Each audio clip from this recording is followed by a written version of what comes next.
안녕하세요. 예, 반갑습니다.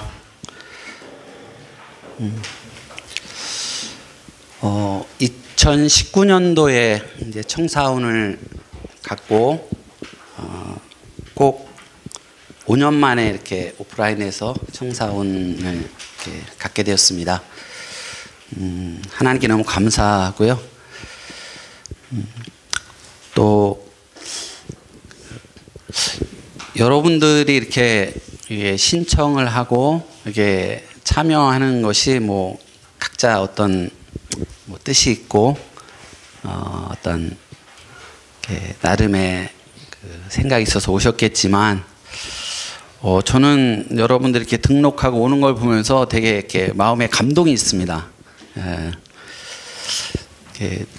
저는 이제 선교단체 하면서도 제가 이제 청년 사역자로 헌신을 시작할 때는 캠퍼스 사역이 너무너무 잘 됐어요. 교회 청년 사역도 재미도 있고 또 저뿐만 아니라 여러 사람이 그걸 하고자 했고 근데 이제 지금은 여러분들 잘 아시는 것처럼 현장이 너무 어렵고 잘 안 되는 것도 많고 그런데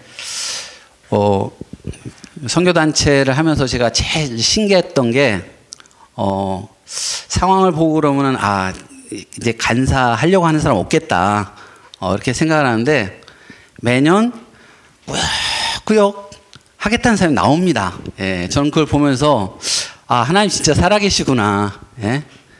예, 사람들은 이제 어려운 걸 보고 여러 가지 이제 이렇게 생각을 하겠지만 하나님은 참 신실하게 어려울 때는 어려운 대로 이렇게 하나님의 사역자들께 부르셔서 하나님의 일을 하시는 걸 보고 참 감동이 많이 됐습니다. 오늘도 마찬가지로 5년 만에 이렇게 제 16기 청사원 청년 사역자 훈련학교 오신 여러분을 환영합니다. 옆에 분 보고 우리 환영하는 의미로 이렇게 인사하겠습니다. 정말 존경합니다. 환영합니다. 예. 예.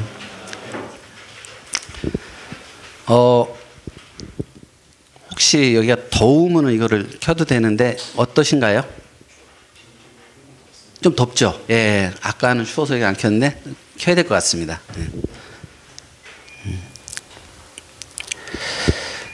예, 저는 학원 복음화 협의회 학부교 대표로 섬기고 있는 김태구 목사입니다. 근데 올해부터 섬겨서 제가 아주 신참입니다.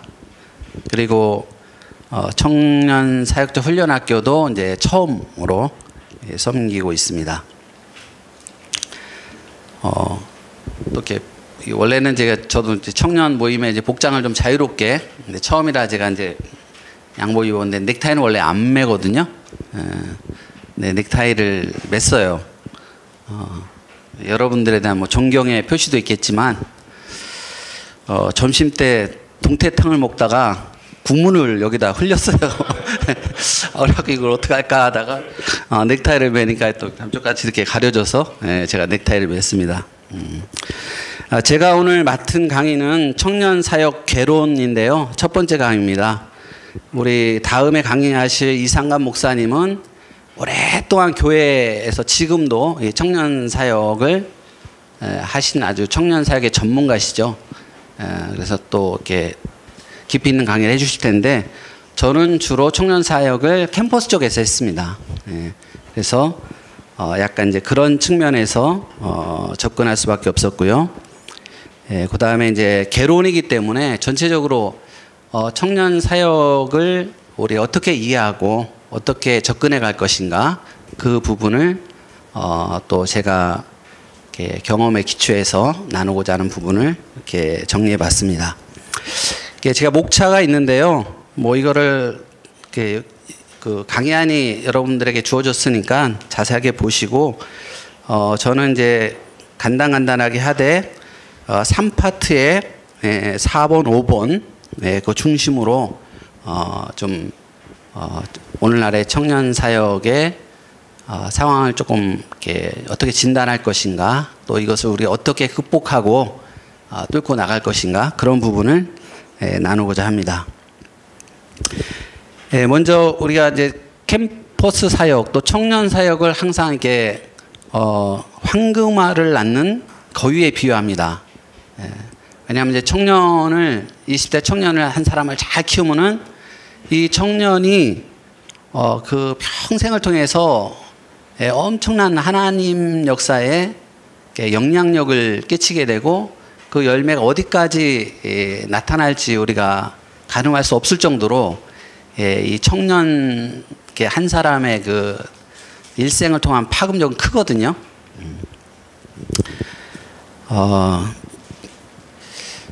이 반면에 이제 청년 사역이 잘 되면은 황금알을 낳는 사역이 되는데 잘 안 되면은 밑 빠진 독에 물 붓는 사역이 됩니다. 그래서 이렇게 전자가 되면은 굉장히 신나고 행복한 사역이 되지만 이제 후자가 되면은 정말 번아웃을 가져오는 이런 힘든 사역이 되기도 합니다.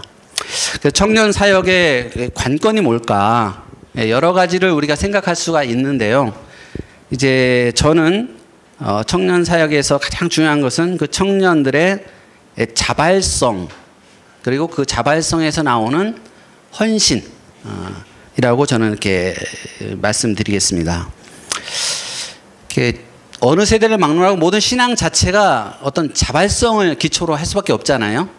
그렇지만 그 중에서도 청년 사역은 그 청년들의 자발성이 없이는 정말 이렇게 이루어지기 어려운 사역입니다.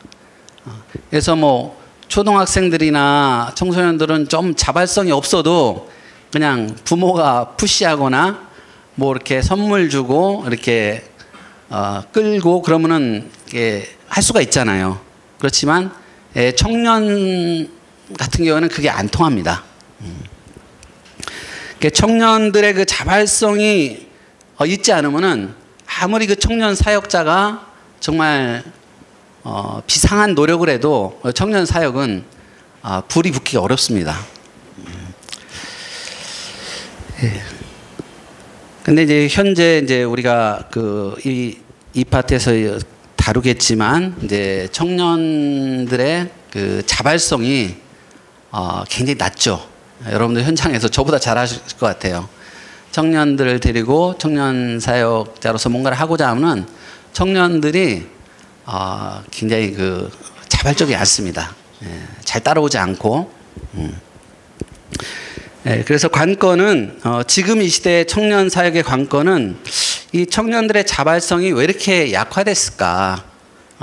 또 이렇게 약화된 청년들의 자발성을 어떻게 다시 회복시키고 강화시켜서 청년들이 뭔가 스스로 뛰어들게 할 수 있을까?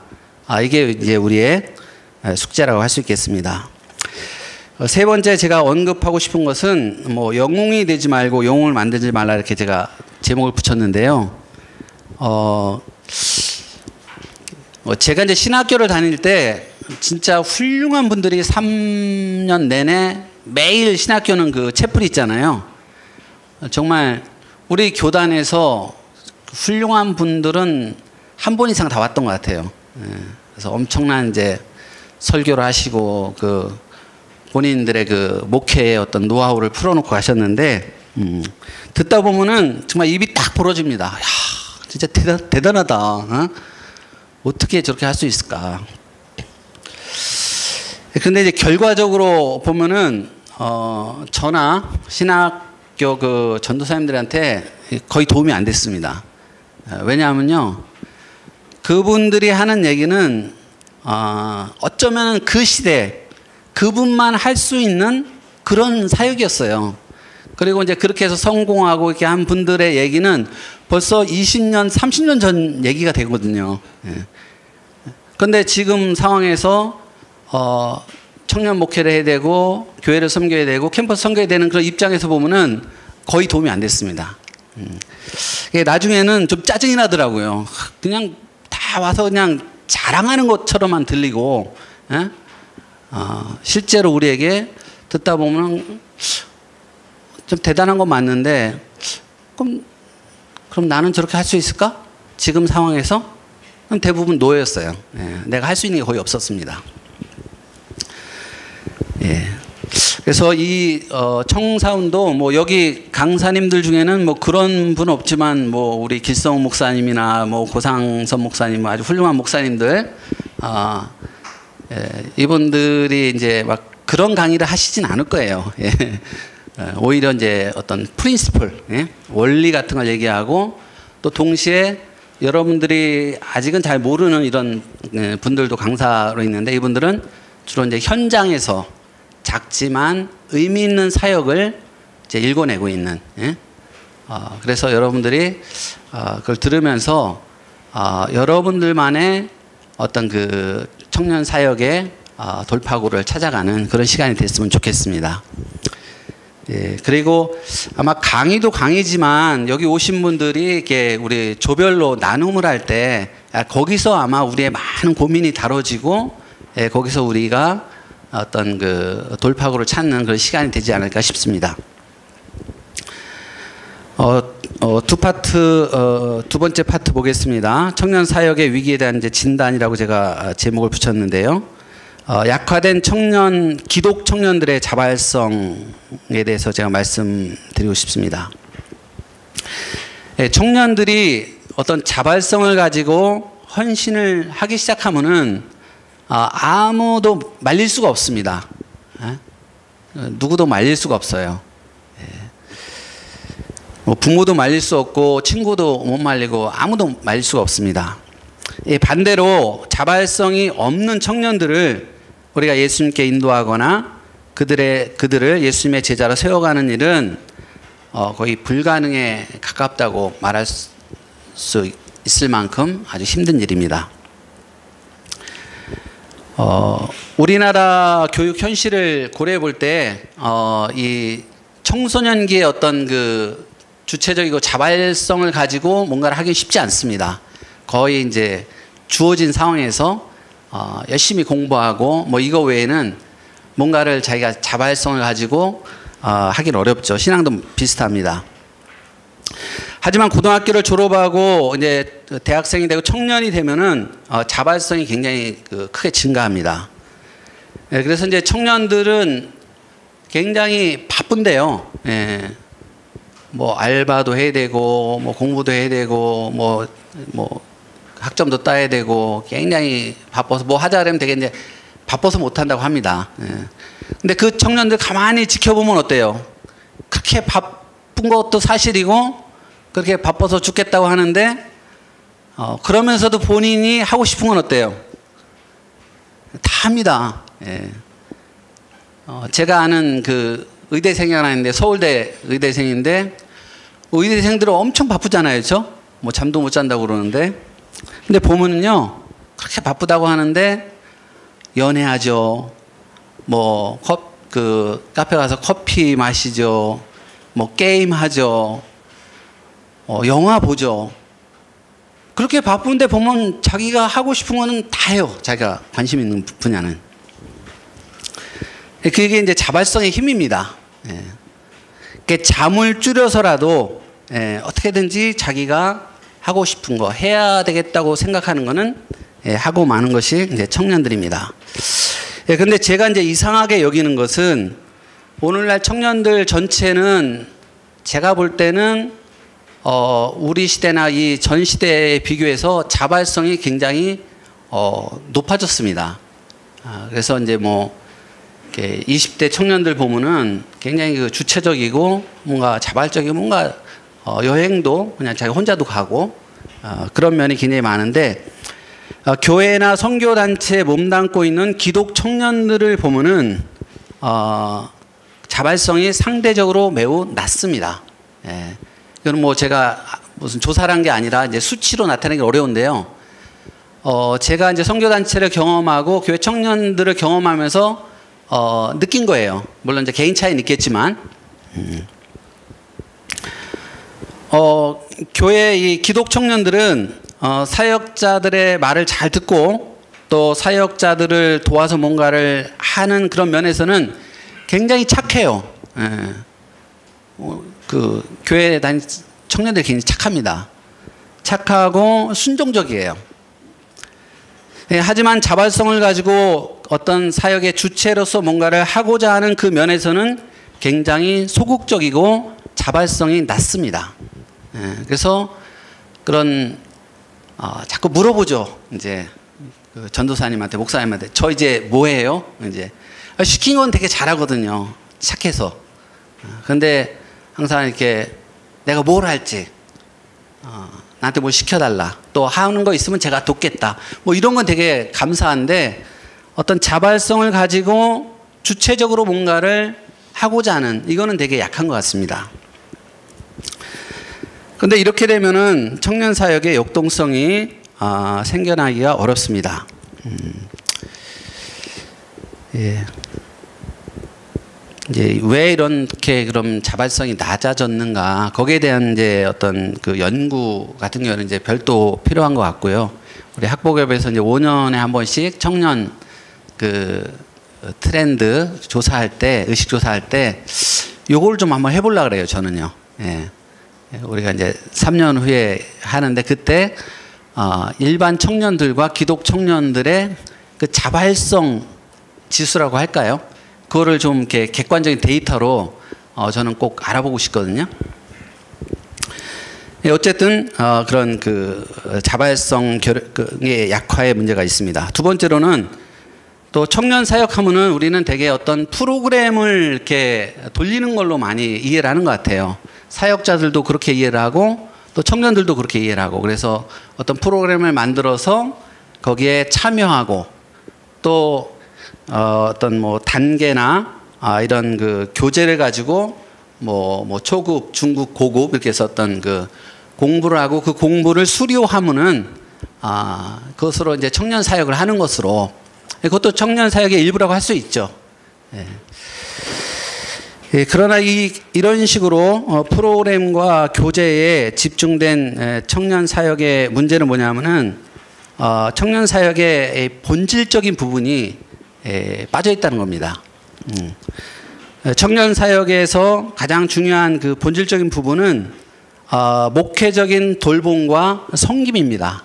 사람을 섬기고 사람을 돌보고 사람을 키워내는, 그것이 또 이제 공동체적으로 이루어지는, 이것이 돼야 되는데, 이제 어떤 교재나 프로그램 중심으로 가게 되면은 이것이 굉장히 약화될 수밖에 없습니다. 이런 식으로 청년 사역을 이렇게 하게 되면은 청년들의 변화를 기대하기가 어렵고요. 복음의 능력을 체험하는 공동체가 세워지기 어렵습니다. 그래서 그게 안 되면 이제 청년 사역이 그냥 청년들을 도망 못 가게 이렇게 관리하는, 청년 사역은 이렇게 무브먼트가 일어나야 되거든요. 뭔가 들썩들썩 해야 되거든요. 그런데 이제 그거는 없고 뭔가 착한 우리 그 청년들이 이제 목사님을 잘 따르고 하면서 이렇게 관리하는, 매니지먼트하는 그런 식의 청년 사역을 하기가 쉽습니다. 그래서 사역의 돌봄과 섬김을 이게 반드시 들어가야 되는데, 거기서 이제 좀 더 나아가서는 이제 목회자가, 이제 우리 사역자가 청년들을 돌보고 섬기는, 또 요것으로 이해하는 데가 많아요.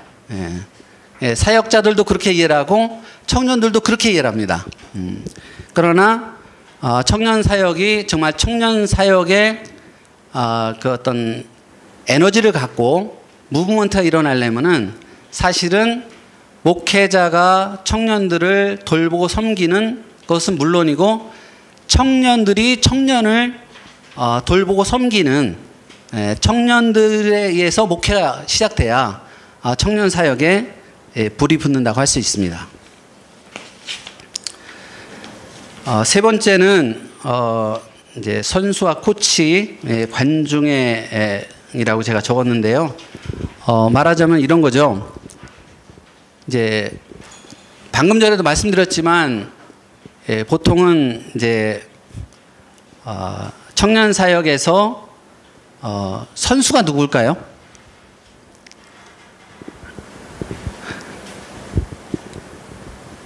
제일 앞에 계신 청년 사역에서 뭐 경기에 비유한다면 선수가 누굽니까? 예, 청년이죠, 그렇죠? 예, 청년이 선수가 돼야 됩니다. 예. 그런데 청년들은 이제 선수로서 되게 이제 부족한 점이 많죠. 예. 예. 그러다 보니까 이제 그 코치인 사역자가 자꾸 선수처럼 사역을 주도하게 됩니다. 답답하니까 그러겠죠. 예, 잘 안 되니까. 예. 가끔 우리 경기 보면은 이제 플레잉 코치라고 이렇게 막 하다가 안 되면 자기가 가서 막 뛰잖아요. 예. 그래 뭐 반짝 효과는 있을 수 있죠. 예, 그렇지만 길게 보고 크게 보면은 정말 바람직하지 않은 겁니다. 예. 정말 쓸만한 선수가 없으면요, 그런 현실을 인정하고 선수를 키울 생각을 해야 돼요. 예. 그래서 부족한 선수를 자꾸 실력을 키워서 그 그라운드에, 피치에 올려서 그 선수가 뭐를 하게 해야지, 급하고 답답하다고 코치가 자꾸 거기에 뛰어들면은 그 청년 사역은 완전히 망가집니다. 왜 망가지냐면은 가장 중요한 것은 코치가 그렇게 선수로 뛰어들게 되면은 선수인 청년들 자신이 자발성이 확 떨어집니다. 목사님이 코치가 와서 막 이렇게 휘저으면요, 선수들은 하기가 싫어져요. 어디 한번 잘해보시죠 하면서 하기가 싫어집니다. 심지어 좀 더 심하면 이제 대다수 청년들이 이제 그 코치를 중심으로 따르는 몇 사람만 이제 움직이고, 대다수 청년들은 이제 관중이 되죠. 구경꾼이 됩니다. 예, 네 번째, 청년 사역이 목회자의 사역이 되었다. 뭐 같은 연장선에 있는 얘기입니다. 이런 식의 이제 청년들의 자발성 문제, 청년들이 선수로 뛰는, 이게 자꾸 약화되다 보니까 이제 어느새 청년 사역하면은 이게 그 청년 사역의 책임을 맡은, 그 부서 책임을 맡은 그분의 일이 돼버려요. 그러면은 이제 점점 더 상황은 악화되죠. 예. 그래서 이제 우리나라 그 사역자들 보면 사역자들 수준이 되게 높습니다. 예. 경험도 많고요. 근데 사역자들의 수준이 높고 경험이 많은 게 중요한 게 아니라 선수들이 성장하는 게 중요하거든요. 감독이 유명하고 감독이 뭐 경력이 화려한 게 뭐가 중요합니까? 예. 선수들이 그 밑에서 배우고 훈련을 받아서 피치 위에 가서 실력을 발휘할 수 있는, 이게 중요한 거잖아요.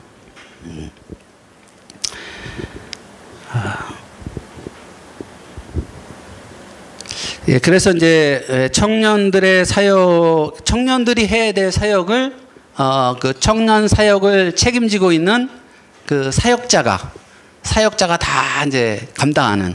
예, 그러면 이제 사역 자체는 이제 무너지고, 그걸 섬기던 그 사역자는 이제 번아웃이 되겠죠. 예. 이런 케이스는 너무나 우리 주변에서 많이 볼 수 있습니다. 예, 너무 안타깝죠. 예, 3파트로 넘어가겠습니다. 제가 이제 하고자 하는 얘기가 3파트이기 때문에. 그래서 청년을 위한 사역에서 제목을 그렇게 붙였습니다. 청년이 하는 사역으로. 그러니까 교회 공동체나 우리 사회는 청년이 중요하다는 건 다 공감합니다. 그래서 청년을 위해서 뭔가를 자꾸 해주려고 해요. 예. 그런데 뭐 청년을 위해서 뭔가를 해주는 것도 중요하지만, 사실은 청년 사역에서는 청년을 위한 위해서 뭐를 하는 게 중요한 게 아니라 청년이 뭔가를 하게 하는 게 중요합니다. 청년 사역의 그 주체가 청년이 되게 하는 게 중요하다는 것이죠. 요즘 연령이 늦춰지고 제가 이제 20대를 중심으로 말씀드릴 건데요. 연령이 늦춰지고 결혼 연령이 늦춰졌죠. 또 아예 결혼을 하지 않는 경우도 많기 때문에 청년 사역의 이 대상과 폭이 굉장히 넓어졌습니다. 그래서 이제 어떤 교회 보니까 청년부가 되게 스펙트럼이 넓더라고요. 그래서 20대 대학 청년부로 시작해서 뭐 1청년, 2청년에서 5청년까지 있는데 5청년이 뭐냐면 50대 청년이 50대 청년. 예. 예. 그 50대 청년부 회장을 하는 자매님을 제가 아는데 그 얘기를 들어보니까 그 청년이라고 할 수 있는가 그랬는데 뭐 결혼을 안 했으니까 이제 청년부에 넣는다고 합니다. 뭐 어느 세대나 다 중요하고 귀하기 때문에 다 섬겨야지만 어쨌든 청년 사역에서 핵심은 20대입니다. 왜 20대가 중요하냐면은 20대는 우리 우리 라이프 사이클 태어나 이 속에서 가장 온전한 자발성을 가질 수 있는 그런 시기입니다. 그래서 우리가 신앙을 20대 이전에 갖는 경우도 많죠. 특히 요새는 이제 가족 종교화 되다 보니까 이제 부모님이 돼서 모태 신앙으로 신앙을 갖는 분들이 많잖아요. 그래서 뭐 10대에 예수님을 만난 사람도 있고 그 전에 이제 아주 드물지만 예수님 만난 사람도 있지만 또 이제 30대, 40대 가서 예수님을 만난 사람도 있지만 그런 그 분들하고 20대 예수님을 만나는 게 차이가 있습니다. 그러니까 20대 전에는 우리가 어떤 결단하고 결정을 해도 그 결단과 결정이 최종적이지 않아요. 그래서 뭐 초등학교, 중학교, 고등학생이 어떤 뭐 내가 어떤 결정을 하고 결단한다. 그래도 그 최종 결정과 결단은 누가 합니까? 부모님이 하죠. 그래서 결국은 이제 부모님한테 물어봐야 돼요. 허락을 받아야 돼요. 그래서 30대 이후도 비슷합니다. 30대 이후에 내가 어떤 개인이 결단과 결정을 해도 그게 최종 결정이 되려면은 이제 회사 가서 허락을 받아야 되고 또 가정의 배우자나 그 가족들의 동의를 받아야 돼요. 또 결혼을 하지 않아서 뭐 배우자나 가족이 없다 할지라도 예, 사람이 한 30대 지나면은 벌써 이제 세상 물정을 어느 정도 알기 때문에 굉장히 그 스스로 생각이 많아집니다. 예. 그래서 그런 소위 말하는 20대가 할 수 있는 그런 결단과 결정하기가 쉽지가 않습니다. 현실적으로 그렇습니다. 예. 그런데 20대는 다릅니다. 예. 본인이 결단하고 결정하면 그것이 바로 최종적인 결단이 되고 결정이 됩니다. 온전한 자발성에 기초한 결단과 헌신을 할 수 있기 때문에 그 결정과 결단이 가지고 있는 구속력도 굉장히 강하고 또 헌신의 기쁨도 큽니다.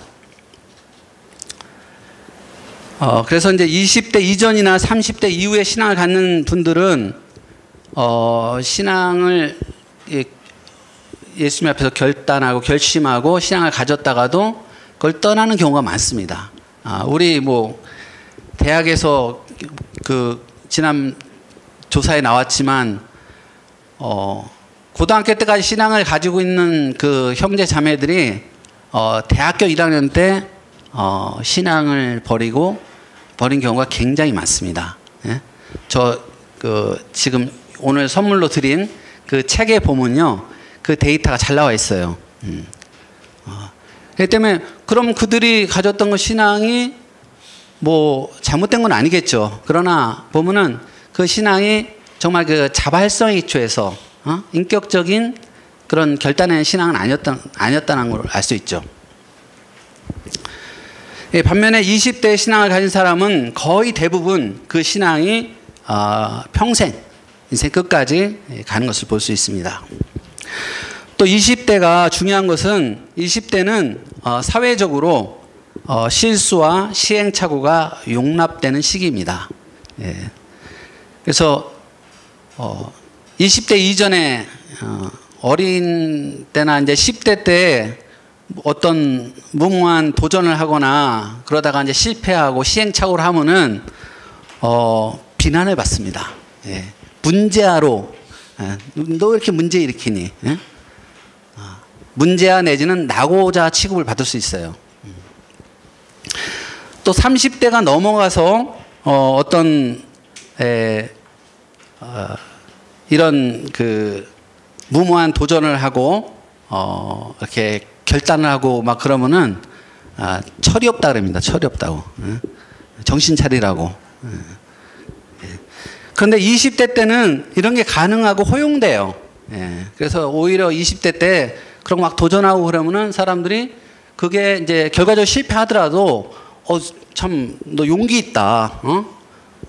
참 대단하다. 그런 게 용납되고 받아들여지는 시대입니다. 그래서 20대에는 10대 때까지 못했고 또 30대 이후는 할 수 없는 그런 것들을 뭔가 찾고 자기가 찾다가 의미 있고 가치 있고 이게 참 참된 거라고 생각되는데 꽂히면은 그걸 위해서 자기 인생을 올인할 수 있는 그런 똘끼를 가지고 있습니다. 여러분들은 뭐 관심 없는지 모르겠는데 저는 매년 해병대 지원자 숫자를 보거든요. 우리나라 군대에서 유일하게 자원에서 가는 데가 해병대 맞죠?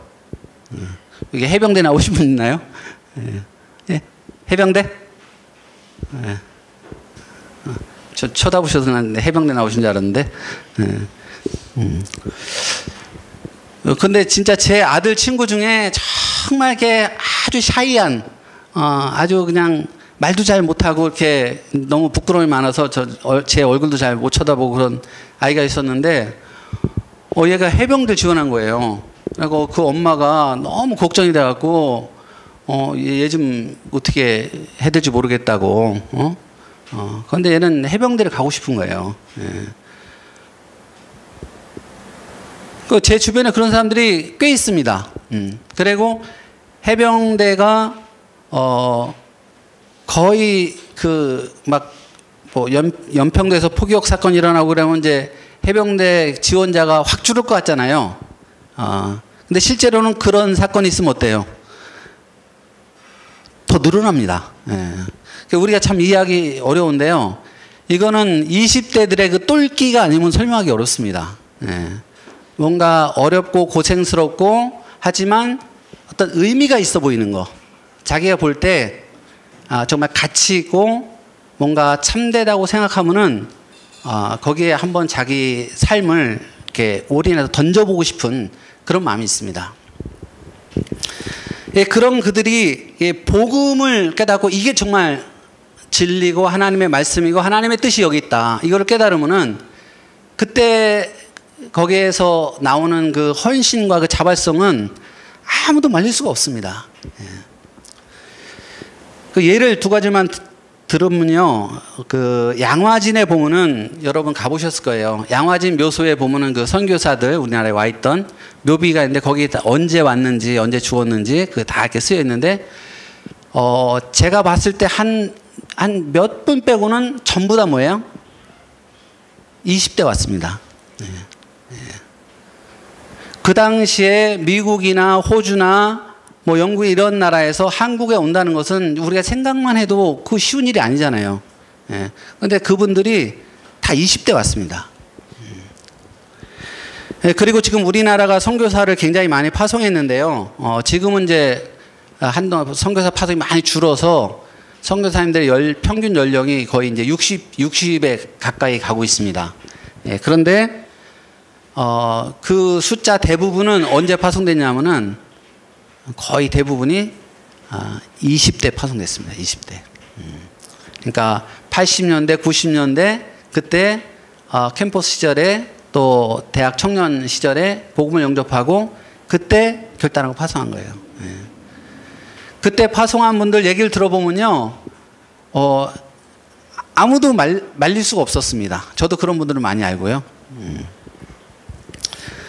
그래서 저는 우리가 청년 사역을 할 때 되게 다양한 사람을 섬기게 있지만 이런 20대의 특성을 알고 20대를 중심으로 청년 사역을 섬기는 게 중요하다고 생각합니다.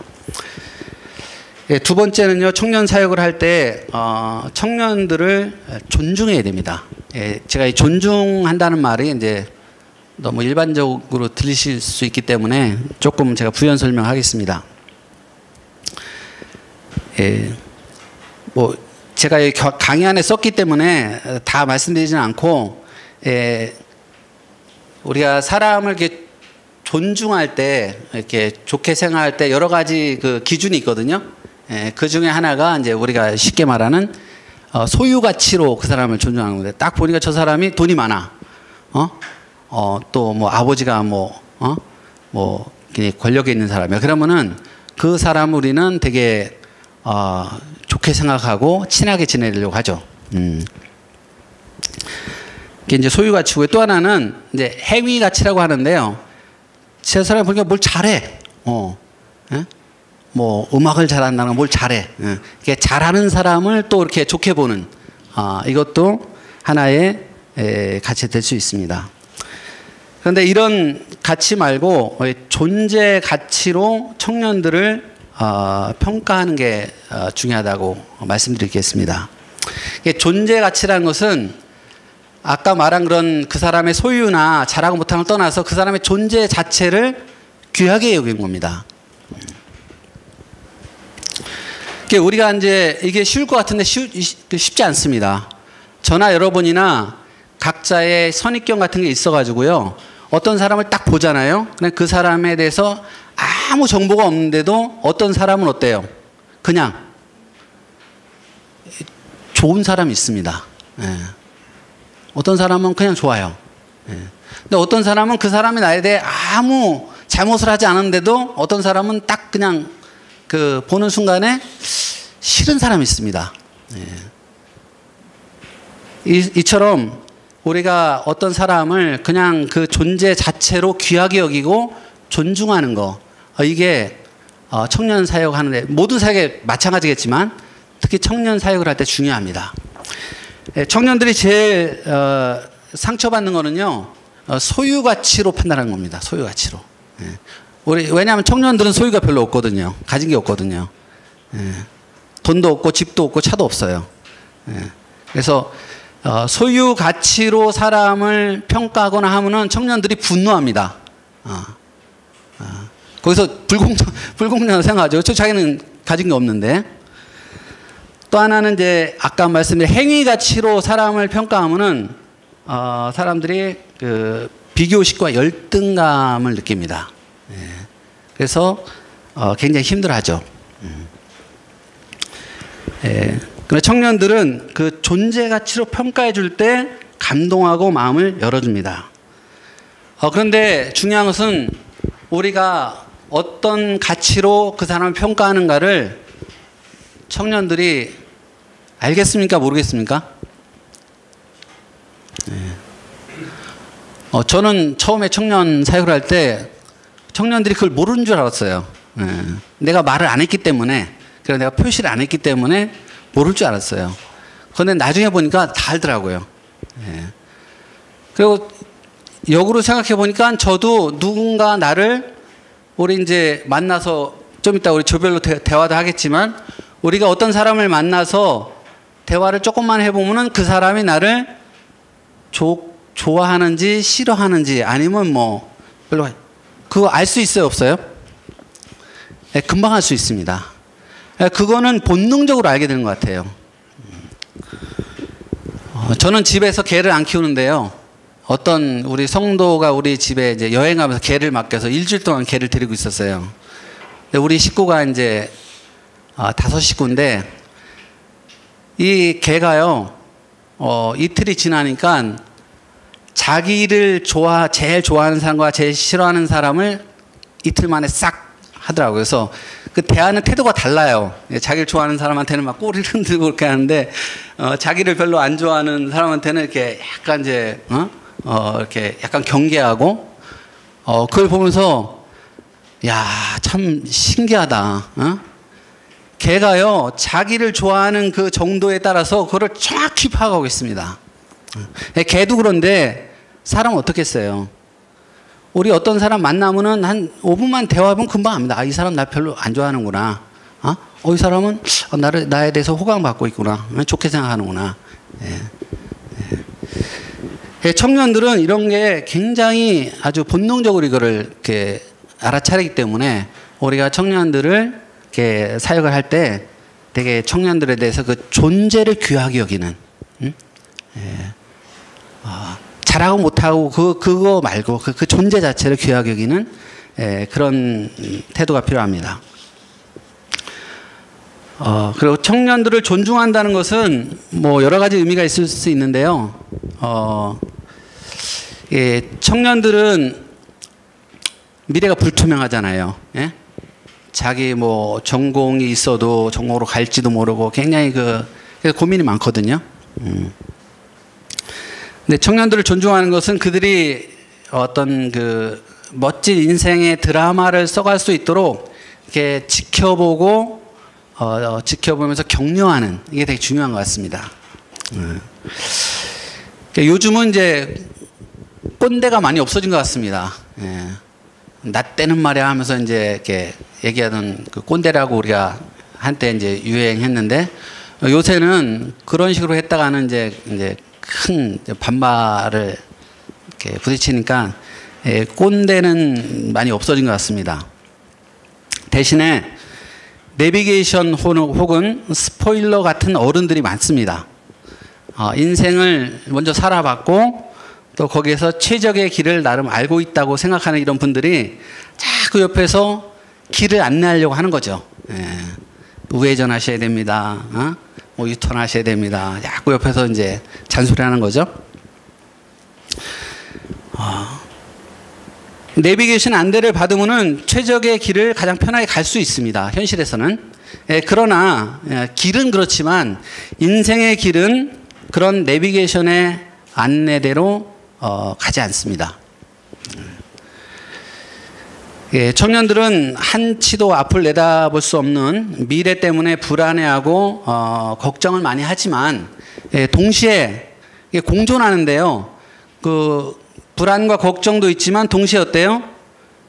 인생에 대한 기대도 있습니다. 그렇죠? 기대와 설레임도 있어요. 그게 공존하는 거거든요. 근데 한번 생각해 보세요. 우리가 영화를 볼 때 영화를 보는데 보면은 막 그냥 어떤 장면에서 막 긴장이 되고 막 그냥 우리가 막 무섭기도 하고 어떨 때는 저러다 저 주인공 죽는 거 아닌가 막 걱정도 하고 그러는데, 옆에서 그 영화의 줄거리를 알고 있는 사람이 옆에서 어때요? 쟤 안 죽어. 쟤 저러다 다시 산다. 뭐 이런 식으로 이게 자꾸 줄거리를 얘기해주고 결말을 얘기해주면 어때요? 예, 진짜 김이 새고 그냥 짜증나겠죠. 예, 그 스포일러라 그러잖아요. 근데 이 어른들이, 특히 부모나 사역자들이 이렇게 내비게이션 내지는 스포일러 같은 역할을 많이 하는 것 같아요.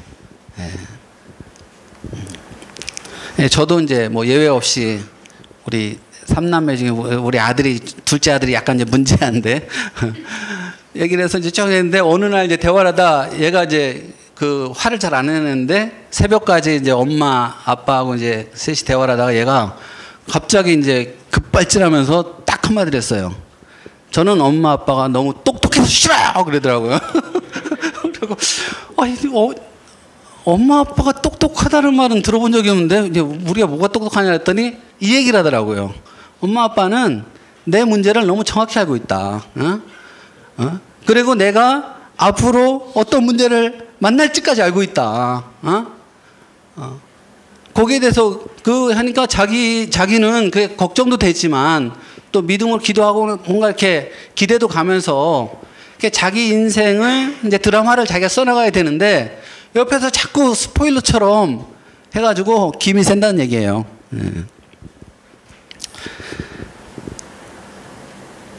예, 그래서 우리가 이 청년들을 존중한다는 게 참 아까 이제 존재 그 자체를 존중해 주는 거, 또 청년들은 인생을 아직 안 살아봤잖아요. 영화로 말하면 우리는 영화 다 보고 결말까지 봤잖아요. 그렇지만 이 청년들은 이제 영화 봐서 이제 진짜 이제 본격적으로 영화가 이제 스토리가 전개되는 그 시점에 와 있는데 옆에서 자꾸 이러쿵저러쿵 얘기하면은 그게 설령 좋은 얘기라도 그렇게 도움이 안 되는 것 같습니다. 그래서 그런 면에서 청년들에 대한 존중이 필요하다. 얘기를 말씀을 드리고 싶습니다. 세 번째, 사울의 갑옷과 칼 대신 다윗의 물맷돌. 이거는 여러분들 금방 이해하실 것 같아요. 그래서 우리가 어떤 프로그램이나 교재에 집중된 청년 사역의 문제를 제가 이제 말씀드리는 건데, 어떤 탁월한 프로그램이나 교재도 그 자체가 사람을 살리고 변화시키는 경우는 없습니다. 예. 그래서 방법론도 마찬가지죠. 예. 그래서 우리가 이제 어떤 교재를 또 프로그램을 만들 때는 뭐가 그 중요하냐면요, 익숙한 게 제일 중요합니다. 익숙한 게. 나한테 익숙하고, 그래서 부족에도 청년 사역할 때 제일 중요한 거는 우리 사역자가 교재를 자기가 만들면 제일 좋습니다. 교재가 좀 허접해도 괜찮아요. 그리고 웬만한 교재 보면요, 워낙 잘 나와 있기 때문에 그거 가지고 이렇게 짜집기 하면은 금방 이렇게 교재를 만들 수 있습니다. 그래서 사역자가 직접 교재를 만들어서 쓰는 게 제일 좋습니다. 그러면 저자 직강이 되잖아요. 예? 예. 그리고 뭐 굳이 제가 하나 더 붙이자면은 어떤 성경 공부나 교재를 이렇게 주제식으로 하기보다는 귀납법적으로 하는 게 좋습니다. 예, 주제식으로 하면은 이제 이렇게 약간 일방적이 되고, 또 이렇게 되게 어떤 주제식으로 교재를 만들면 거기에 필요한 말씀을 성경 여기저기서 이제 끌어다가 이제 그 인용해서 쓰게 되잖아요. 그렇게 되면은 뭔가 배우는 입장에서 그것이 하나님의 말씀이라는 생각보다는 어떤 그 사람의 주장이나 생각을 위해서 이제 하나님의 말씀을 끌어온 거기 때문에 그게 하나님의 말씀이라는 그런 그 권위나 구속력이 좀 약해집니다. 예, 반면에 귀납법적으로 하면은 그게 이제 하나님의 말씀이라는 그 생각이 들어오기 때문에 그로 인한 그 성경 공부를 하든가 그 교재를 통해서 공부한 게 하나님의 말씀으로 인식되기 때문에 좀 더 권위가 있고 구속력을 갖습니다. 예, 4번 아마추어리즘의 회복. 사실 제가 말씀드리려고 한 건 요 4번인데요. 벌써 시간이 많이 갔습니다. 예. 그 보스턴 대학 석자 교수인 데이나 로버트라는 교수님이 있는데 역사학자입니다. 역사학자면서 이제 선교학자인데요.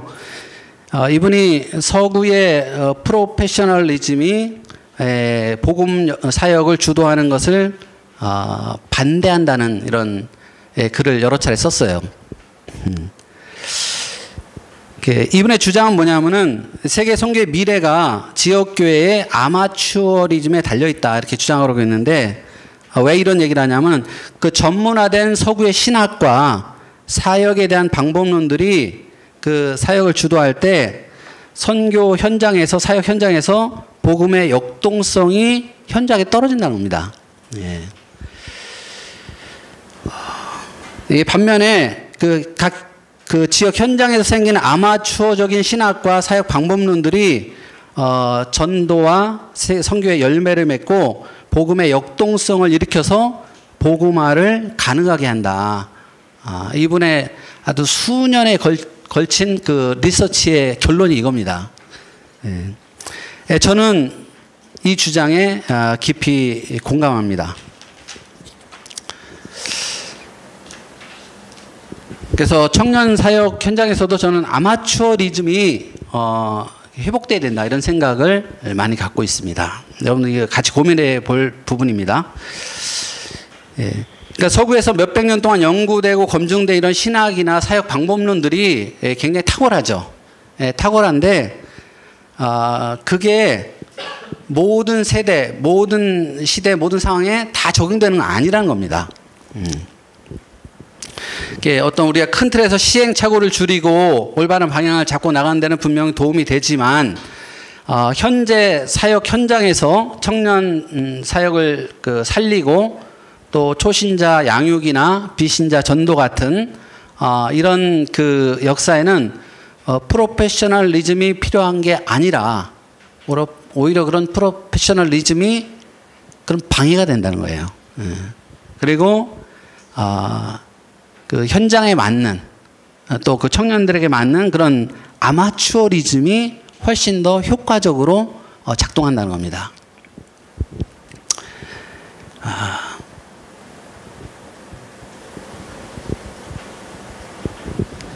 저는 이 생각을 저는 이제 이분의 주장을 이렇게 접하기 전까지 현장에서 이 생각을 정말 많이 했습니다. 근데 현장에서 복음을 전혀 모르는 사람 또는 복음을 알지만 굉장히 아주 초보적인 단계에 있는 사람을 이렇게 우리가 돌보고 섬기고 양육하고 공동체를 세워가는 데 있어서는 너무 그 현장과 상관없는 얘기들이 너무 많아요. 예. 근데 그 현장에 맞는 그런 아마추어리즘, 예. 아마추어는 되게 이제 어설픈 거잖아요, 그렇죠? 예. 그런데 그것이 훨씬 더 현장에서 나오는 아마추어적인 신학적인 접근, 아마추어적인 방법론이 훨씬 더 효과적이고 그 역동성을 가져온다는 겁니다.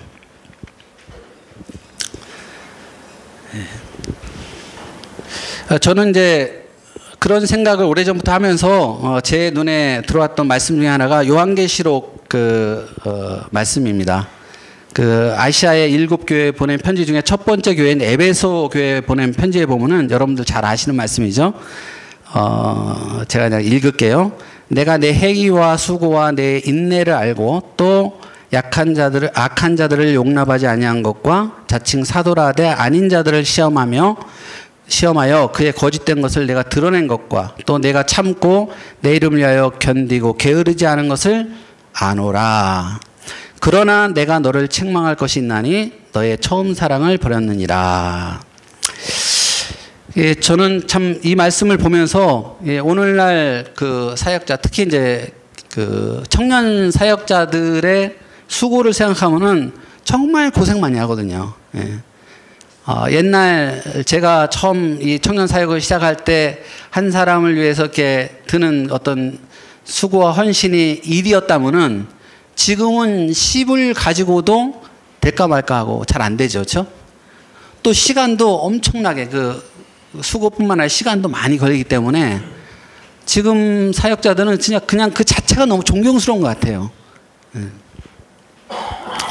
예, 그런데 여기에 보면은 뭐 수고와 인내와 뭐 다른 거 다 하나님이 아시고 그걸 이제 그 칭찬하시는데 그러나 한 가지 책망할 것이 있는데 처음 사랑을 버렸다 이렇게 표현했습니다. 네. 우리가 알지만 처음 첫사랑 다 해보셨을 텐데 처음 사랑은 그렇게 균형 잡히고 성숙한 사랑은 아닙니다. 처음 사랑은 되게 서툴고 어설픈 사랑입니다.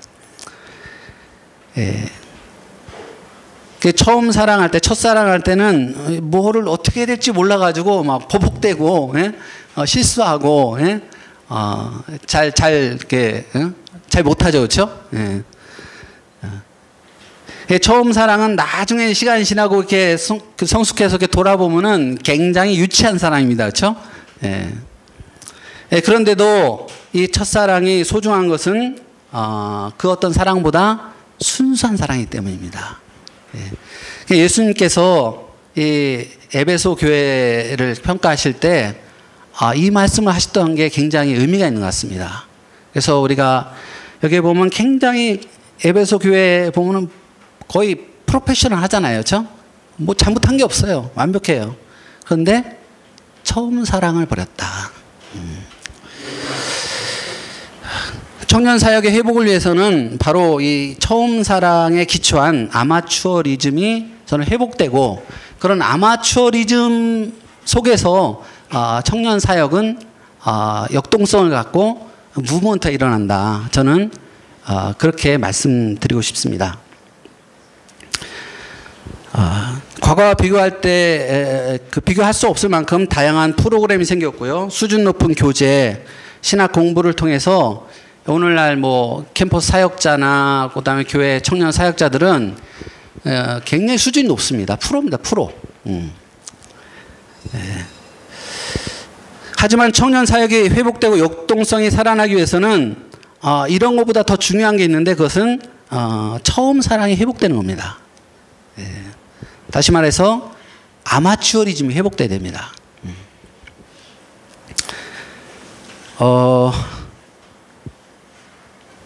거기에 있는 내용을 좀 참고해 보시고요.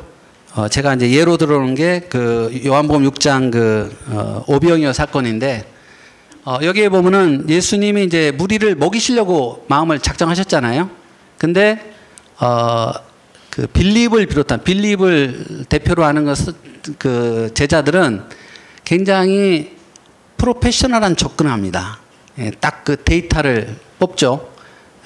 결론은 200데나리온이 부족하다. 없습니다. 그래서 안 됩니다. 이거예요. 그러니까 분석과 이 결론까지 뭐 아주 프로입니다. 프로. 근데 예수님은 이런 프로적인 접근을 원했던 건 아닙니다. 예수님이 먹이시는데 제자들이 거기에 동참하기를 원하셨어요. 이것을 아마추어로 접근한 사람이 빌립입니다. 그 안드레입니다. 그래서 안드레는 정말 보리떡 5개 물고기 2마리 가진 아이를 데리고 왔잖아요. 데리고 와서 안드레도 자기가 한 게 되게 약간 좀 창피했던 것 같아요. 그래서 예수님한테 말하기를 애를 데리고 와서 이것이 과연 얼마나 되겠습니까? 도움이 될까요? 이렇게 말하고 있습니다. 아마 빌립을 비롯한 나머지 프로적인 생각을 가진 제자들은 이런 안드레를 보고 아마 한마디 했을 것 같아요. 쟤 왜 저래? 아마추어 같이. 근데 하나님의 역사를 보면은 이런 식의 접근, 이런 식으로 인해서 하나님의 역사가 일어나는 경우를 우리는 많이 볼 수 있습니다.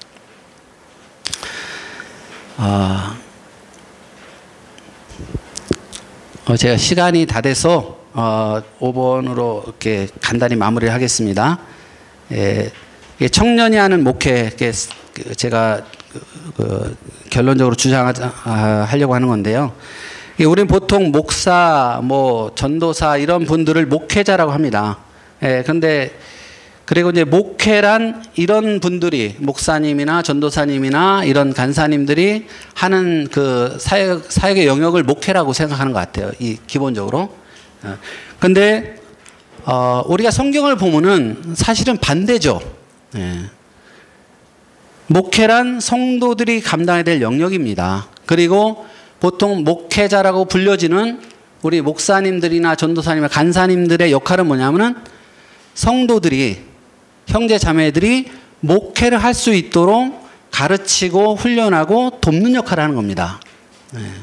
그러니까 엄밀하게 말하면 우리가 목회자가 아니라 그들이 목회자입니다.